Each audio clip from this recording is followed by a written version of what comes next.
सभी को मेरी ओम नमः शिवाय। मैं आप सबके लिए वास्तु में और गुड लक के बहुत अच्छे टॉपिक लाने की कोशिश करता हूं और उम्मीद करता हूं कि आप मेरा जो नया शो है आ रहा हूं मैं ज़रूर देख रहे होंगे। इसमें मैं आपके घर आऊँगा अगर आप मुझे बुलाएंगे। आप कॉन्टेस्ट में पार्ट लीजिए या एंट्री भेजिए और मुझे बुलाने के लिए एक छोटी सी रिक्वेस्ट डालिए। मैं आपके घर आके वास्तु को ठीक करूँगा और आपको बताऊँगा कि कैसे हम प्रॉस्पेरिटी की लाइफ लीड कर सकते हैं। तो ज़रूर देखिएगा, आ रहा हूँ मैं। आज मैं आपको बताऊंगा कि आप हेल्दी कैसे रह सकते हैं बिना दवा के। जी, मैं कोई भी आपको ऐसा उपाय नहीं बताने वाला हूं कि आप दवा छोड़ दीजिए। आपकी दवा कैसे कारगर होगी ज्यादा, कैसे आपके फायदे हो सकते हैं दवा सही जगह रखने में और आपके घर से बीमारी को दूर भगाने में। लेकिन एक्सपेरिमेंट किसी भी तरीके से अपनी बीमारी के साथ आपने नहीं करना। दवा टाइम पे खानी है आपको। देखिए, बहुत सारी बीमारियां होती हैं जो कि लाइफस्टाइल से जुड़ी होती हैं, जैसे कि हार्ट प्रॉब्लम्स या डायबिटीज़ या थायराइड, जिसमें हमें दवा तो खानी ही खानी होती है।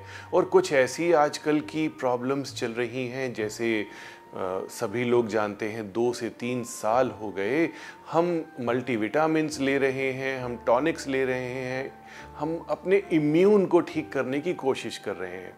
तो दवाइयाँ कहाँ रखते हैं, इससे स्टार्ट करते हैं। दवा आपको सहूलियत के अकॉर्डिंग रखनी है, लेकिन ऐसा नहीं है कि आप खाना खा रहे हैं और सामने दवा होनी चाहिए। कई लोग मुझे कहते हैं कि हम तो डाइनिंग टेबल पर ही दवा रखते हैं क्योंकि याद नहीं रहता, हमें याददाश्त नहीं है। डाइनिंग टेबल पर बिल्कुल आपको दवा नहीं रखनी है, नहीं तो खाने की जगह दवा ही आएगी आपके नसीब में। जो देखेंगे वही आपको मिलेगा।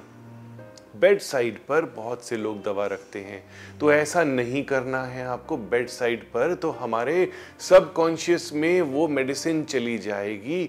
आपको बेड साइड पर भी मेडिसिन नहीं रखनी है। कहाँ रखनी है आपको? आपके रूम के नॉर्थ ईस्ट के कॉर्नर में जगह बनानी है। कोई क्लोज्ड अलमीरा हो, कोई ड्रॉवर हो, उसमें आपने दवा रखनी है। आपने नॉर्थ ईस्ट में दवा रखनी है। कोई डिब्बा ले लीजिए, कोई ड्रॉर ले लीजिए और नॉर्थ ईस्ट में ही दवा रखनी है। घर का नॉर्थ ईस्ट नहीं कहूँगा क्योंकि बड़ा लंबा हो जाएगा, जॉइंट फैमिलीज में तो बहुत ट्रबल हो जाएगी। तो आप अपने रूम के नॉर्थ ईस्ट में उसे रखें। दवा के साथ पैसे नहीं रखने हैं आपको, नहीं तो वो पैसे दवा पर ही खर्च हो जाएंगे। तो ध्यान दीजिएगा कि दवा के डब्बे में, दवा के ड्रॉर में, मेडिसिन की ड्रॉर में पैसे नहीं रखने हैं आपको। अब मैं आपको एक उपाय और बता रहा हूं कि आपने बेल पत्र लेने हैं। बेल पत्र के ऊपर थोड़ा सा जल डालना है और उससे जल अपने दवा पर, अपनी मेडिसिन पर स्प्रिंकल करना है। कोई खुली मेडिसिन तो होगी नहीं, या बॉटल होगी या स्ट्रिप्स होंगी। तो आप भगवान शिव का ध्यान कीजिए। भगवान शिव जो हैं वो हर दुख हरने वाले हैं और हेल्थ तो बखूबी देते हैं। तो आप थोड़ा सा मांगिए उनसे, थोड़ी सी हेल्प मांगिए। नॉर्थ ईस्ट में खड़े होके, नॉर्थ ईस्ट की तरफ फेस करके बेल पत्र लीजिए और बेल पत्र ध्यान दीजिएगा कि 3 वाला बेल पत्र ही आपको लेना है। सिंगल बेल पत्र नहीं तोड़ना, त्रिदलम यानी कि 3 पत्ते।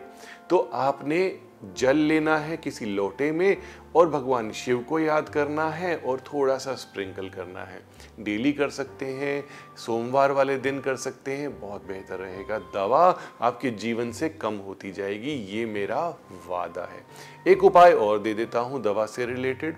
कई लोग कहते हैं कि हम जब भगवान की बात करते हैं तो भगवान शिव हमारे ध्यान में नहीं आते, हमारे भगवान तो कोई और हैं, हम किसी और को इष्ट मानते हैं, तो ध्यान में ही नहीं आ पाते हैं। तो उनके लिए आप मौली ले लीजिए, तकरीबन 3 से 3.5 फुट मौली, और जो भी आपके भगवान हैं, जो भी एंजल हैं, जो भी गुरु हैं, या जिनको भी आप मानते हैं कि एनर्जी है, एक अच्छी एनर्जी है, उनका नाम लेते हुए मौली के ऊपर गांठ लगा दीजिए। 27 गांठें या 54 गांठें या 108 गांठें मिनिमम होनी चाहिए, और वह धागा आप अपनी दवा के साथ रख दीजिए, उस ड्रॉर में रख दीजिए, दवा कम होने लगेगी। Subscribe now for interesting and knowledgeable videos by Dr. Puneet Chawla.